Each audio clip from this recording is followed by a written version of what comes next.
Pode ser para a igreja? Queridos, assente-se, por favor. O irmão Josafá foi muito generoso comigo. Por que foi generoso? Porque para um pregador, pouco tempo é o contrário desse lado de generosidade. Mas para mim que não sou pregador, pouco tempo para mim. Mas eu vou tentar falar aquilo que Deus falou no meu coração dentro desse espaço. Mas se caso os irmãos quiserem, eu vou até às 10. Quem aprova aí, levanta a mão, que eu vou até às 10. Queridos, muito bem. Eu quero convidar, já que estamos com poucos tempo, quero convidar todos para me acompanhar numa leitura bíblica. Esses dias, quando o irmão Josafá, o nosso pastor Josafá, pediu para mim trazer uma palavra na noite desse dia, eu fiquei preocupado porque esse é um trabalho do nosso pastor Ricardo.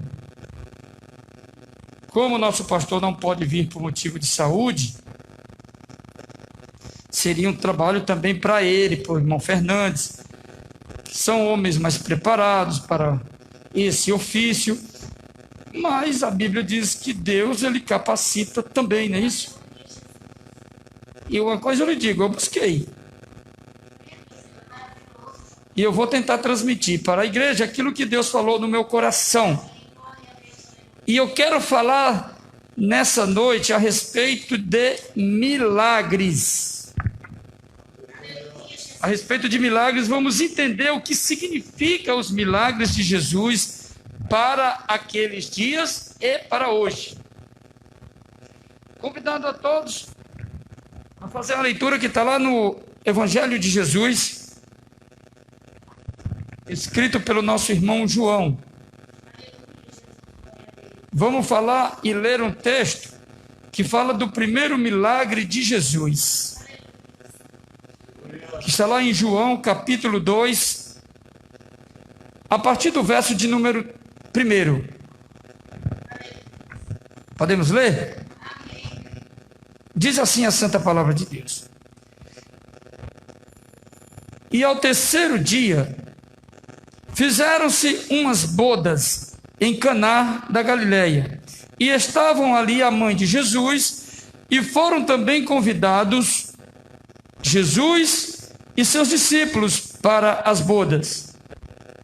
E faltando o vinho, a mãe de Jesus lhe disse: não tem vinho.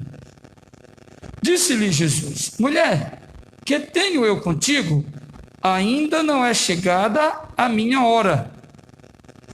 Sua mãe disse aos empregados: fazei tudo quanto ele vos dizer.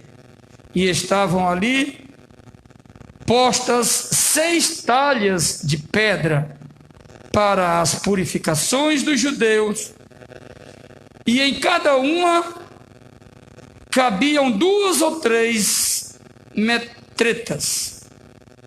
Disse-lhe Jesus: enchei de água essas talhas, e encheram-nas até em cima. E disse-lhe: tirai agora e levai ao mestre-sala. E levaram. E logo que o mestre-sala provou a água feita vinho, não sabendo de onde viera, se bem que os sabiam os empregados que tinham tirado a água, chamou o mestre-sala ao esposo e disse-lhe: todo homem põe primeiro o vinho bom, e quando já tem bebido bem, então o inferior, mas tu guardastes até agora o bom vinho. Versículo 11 para encerrar. Jesus principiou assim os seus sinais em Caná da Galileia, manifestou a sua glória, e os seus discípulos creram nele. Vamos tentar entender o que representavam os milagres para aquele tempo e para hoje. Muito bem, nós cremos que este foi o primeiro milagre no ministério de Jesus. Muito bem.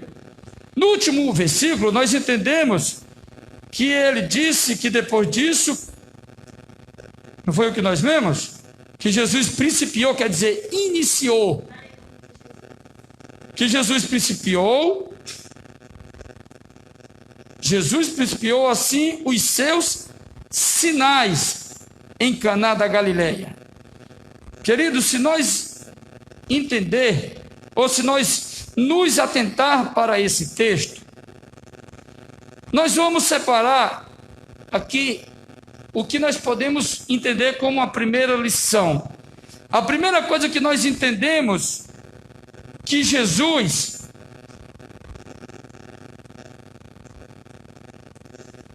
foi convidado.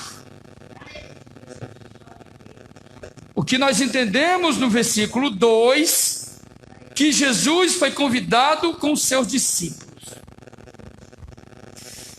O que seria daquela festa se Jesus não tivesse convidado? Eu quero acreditar que Jesus jamais entraria naquela festa sem ser convidado. Eu quero acreditar que ele foi para aquela festa porque ele foi convidado.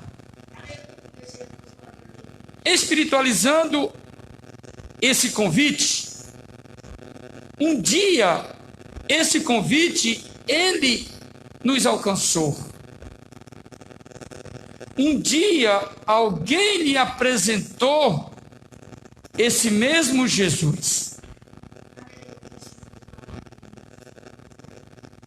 E nós, o que fizemos? Nós deixamos, nós aceitamos. Assim como naquela festa, a presença dele fez toda a diferença para aquele noivo e para aquela noiva, ou para aquela família, eu posso entender que representava uma festa nos dias de hoje. Acredito que todos nós já fomos festas de casamento. Eu fui com a minha esposa um dia à festa de um casamento da filha de um amigo nosso. E eu vi as pessoas comentando de uma forma assim, até negativa, porque o que foi oferecido não era coisa tão especial. Mas naquele dia, se falta a presença de Jesus, eles teriam sido envergonhados. E nós podemos entender que quando falta Jesus em nossas vidas, nós também somos envergonhados. Falta algo para nós quando Jesus assim não está presente. E nós sabemos também que Ele é o mais interessado de estar presente em nossas vidas. Louvado seja Deus. Queridos, dentro desse contexto de milagre, nós podemos entender que grande parte desses milagres foi impulsionado por atitude. Foi impulsionado, entenda o que eu vou dizer. Todos aqueles milagres, eles tiveram algo em comum. Foi impulsionado por atitude de fé somada a uma ação. A grande maioria daqueles milagres, as pessoas se dirigiram e foram até Jesus. Outros foram levados até Jesus. Mas outros, ou poucos deles, Jesus foi até a pessoa, até o necessitado. Nós temos como exemplo a mulher do fluxo de sangue, que ela foi buscar por Jesus. E nós temos aquele outro exemplo dos que foram levados até Jesus, a cura daquele paralítico de Cafarnaum, que foi descido pelas telhas. E nós temos como exemplo do que Jesus foi até lá, a cura da sogra de Pedro. Mas todos eles, o que eles tinham em comum? Atitude e fé somada à ação. Ah, mas Jesus foi até lá. Mas ele creu, não creu? A sogra de Pedro, ela creu. Então tinha fé. Então, o que nós entendemos com isso? É que para nós alcançarmos o milagre, precisa acontecer o quê? Jesus precisa estar presente. Segunda lição que eu posso tirar desse texto: fazer tudo o que ele ordenar. Capítulo 5 do texto lido. O que diz aí o capítulo 5? Diz assim: sua mãe disse aos empregados: fazei tudo quanto ele vos dizer.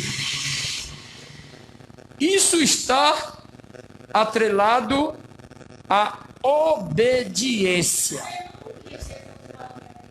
Irmãos, outra condicional para o milagre. É impossível nós alcançar o milagre da parte de Deus com a ausência da obediência. É impossível.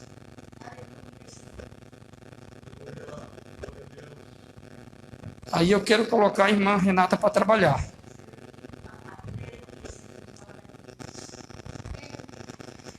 Êxodo capítulo 4.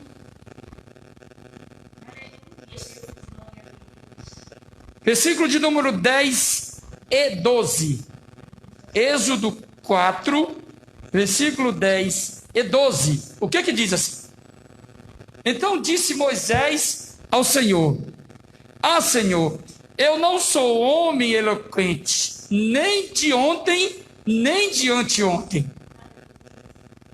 nem ainda desde que tendes falado ao teu servo, porque sou pesado de boca e pesado de língua. Versículo 12. Vai, pois, agora, e eu serei com tua boca, e te ensinarei o que há de falar. Queridos, o que seria daquele povo que estava cativo lá do Egito, ou do povo de Israel, se Moisés não obedecesse? O que seria do futuro de Israel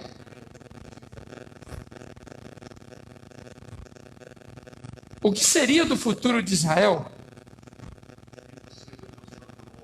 se aquele Moisés que foi levantado, preparado já lá naquele cesto, como todos sabem, ali já era um plano de Deus, e depois crescido, e depois chamado.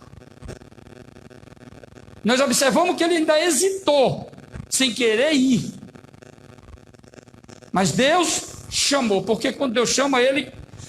O texto lido aqui na leitura oficial, nós observamos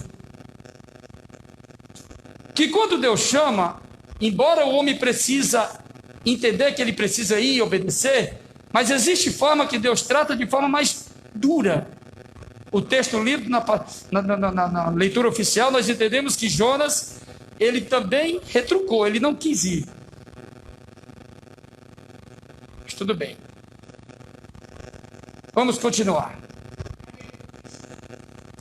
Terceira lição. Essa lição, ela é de grande importância. Versículo de número 7, o que diz aí?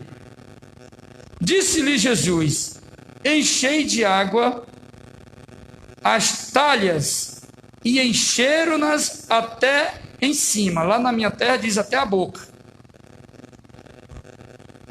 O que nós entendemos com isso? Não pode faltar a matéria-prima. Qual era a matéria-prima para esse milagre? A água. E a água, ela tem uma representação grande, mas muito grande na Bíblia. Os teólogos acreditam que a água, ela representa a vida, bênçãos e esperança. Vida, bênçãos e esperança. A vida, porque ela já foi, acredito eu, que Deus já fez a água justamente para o sustento da vida. As bênçãos que onde ela chega, ela traz alegria. Quem é do Nordeste aqui? Acho que todo mundo, e até quem não é. Lá no Nordeste, aquela sequidão. A primeira chuva que dá, chuva que molha, eu nunca vi tanta alegria como se vê após uma chuva pelos pássaros. Alegria. Quem é do Nordeste também conhece muito bem o castigo que tem no Nordeste. Um deles é a falta de água, a escassez de água. Então, quando chove, ou quando se prepara para chover, ou quando chega no período chuvoso, o que o povo tem? Esperança. Esperança de dias melhores. Esperança que vai chover, vai trazer vida, vai trazer alegria. Então, a água, ela tem essa representação. Mas nada disso não adianta se o mestre não estiver. Nada disso adianta. E também nada adianta se nós não ouvir e obedecer a sua ordem. Muito bem. Vamos lá. Irmã Renata, vamos trabalhar? Isaías 44, 3. O que diz aí? Porque derramarei água sobre o sedento e rios sobre a terra seca. Solta aí. Queridos, o que representa essa terra seca? Representa o homem seco, sem a presença de Deus. Mas Jesus, esse texto lido, deixa aí, esse texto lido está dizendo, fala de uma promessa de Deus, que ele vai derramar sobre um povo, o quê? Sobre o sedento, água. Queridos, e nós somos esse povo. Aliás, a humanidade deveria ser esse povo, mas infelizmente nem todos querem beber dessa água. Mas também nós não podemos ser egoístas de só nós estarmos saciados dessa água e não querer levar essa água a outras pessoas.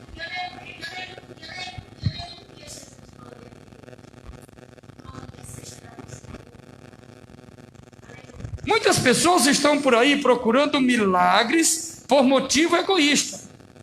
Querem curas físicas, mas não se preocupam com a saúde espiritual. E mais triste ainda, querem prosperidade, mas não buscam as riquezas eternas.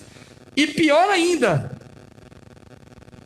muitas igrejas enfatizam milagres, mas negligenciam a pregação da palavra de Deus, encorajando e trazendo apetites. Encorajando e trazendo apetites aos seus fiéis por esse caminho. João, capítulo 6, versículo 26, o que diz aí?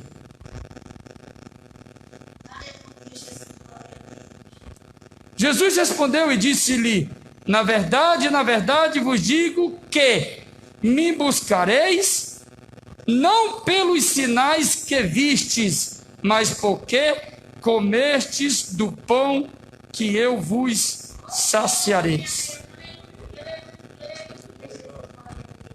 Jesus está dizendo que existem pessoas que buscam a Deus por interesse. Essa é a minha interpretação. Mas não pelo que ele é, mas pelo que ele faz.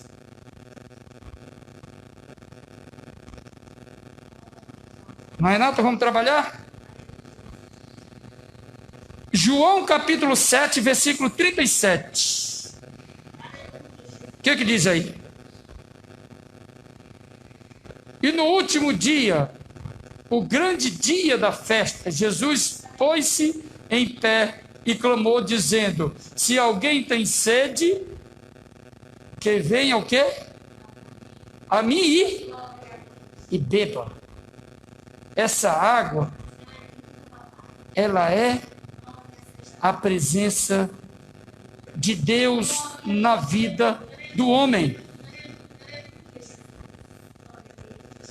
E aí eu já disse que nós não devemos ser egoístas e beber dessa fonte sozinha, porque uma coisa eu lhe digo, essa fonte ela não seca.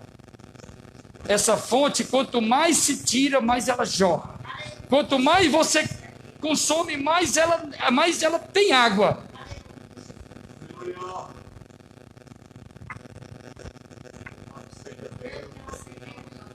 Mas, Renata, Ezequiel 36, 26. E vos darei um coração novo, e porei dentro de vós um espírito novo. E tirarei o coração de pedra da vossa carne, e vos darei um coração de carne. Pode continuar. E porei dentro de vós o meu espírito, e farei com que andeis nos meus estatutos, e guardareis os meus juízos, e os observareis. Só até aí. Louvado seja Deus. E para encerrar, irmã Renata, Provérbio 25 e 25. Diz assim: como água fria para uma alma cansada, assim são as boas novas de terra remota. Irmãos, deixa aí. Esse versículo, ele é muito, mas muito profundo. Esse versículo foi o versículo que mais me prendeu. Porque ele está dizendo como água fria para uma alma cansada. Queridos, o que é água fria? Alguém já tomou água quente aqui? Água quente, ela incomoda. Água quente, ela não mata a sede. Nós tomamos quando misturado algum outro componente, que é o caso do café, do chá. Mas a água pura, quente, ela não mata a sede. Mas a água fria, ela refrigera o nosso corpo. E aqui ele está espiritualizando, ele está dizendo que o que ele faz para uma alma cansada. Isso é a representação do Espírito Santo entrando dentro do homem, saciando a sua sede.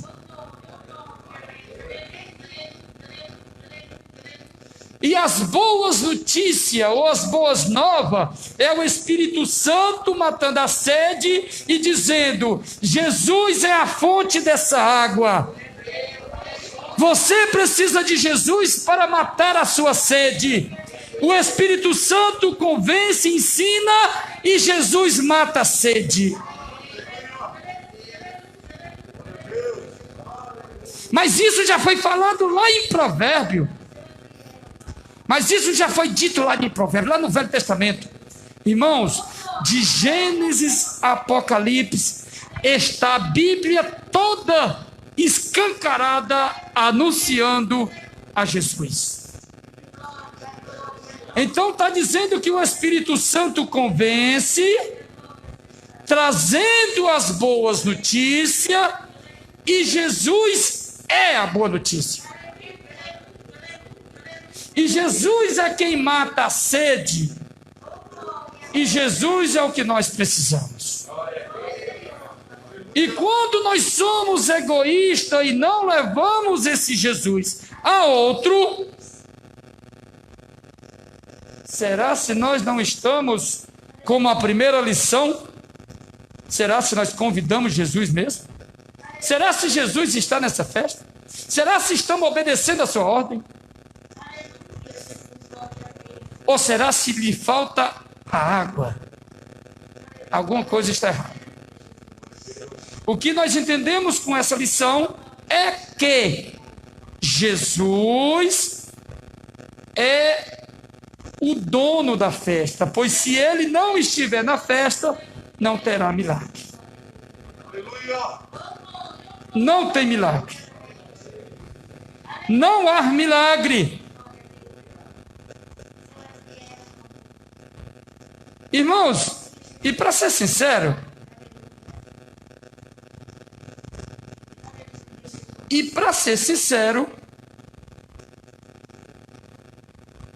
é melhor não ter festa. A Bíblia diz, lá em Apocalipse capítulo 3, ela diz que era melhor que nós sejamos ou frio ou quente. O texto sagrado faz uma crítica àqueles que estão em cima do muro, ou àqueles que são mornos. Ele está dizendo, se é para ser morno, seja logo frio. Mas o recomendado é que seja quente. Mas não vamos ficar atrapalhando aqueles que querem. Mas não vamos estar ocupando espaço daqueles que querem. Ou você é, ou você não é. Mas a vontade de Deus é que sejamos obedientes, que nós convide a Jesus para a nossa festa e que, acima de tudo, não lhe falte água. Essa é a lição que eu tirei desse texto. Queridos, não devemos deixar faltar Jesus na nossa festa, não deixamos deixar de fazer as suas ordenanças e nem sequer faltar água. Pois água representa vida, água representa esperança e água representa bênçãos em nossas vidas. Então, se queremos ser abençoados, fica essas três missões: Jesus, água e obediência. E que Deus abençoe a oportunidade em nome de Jesus.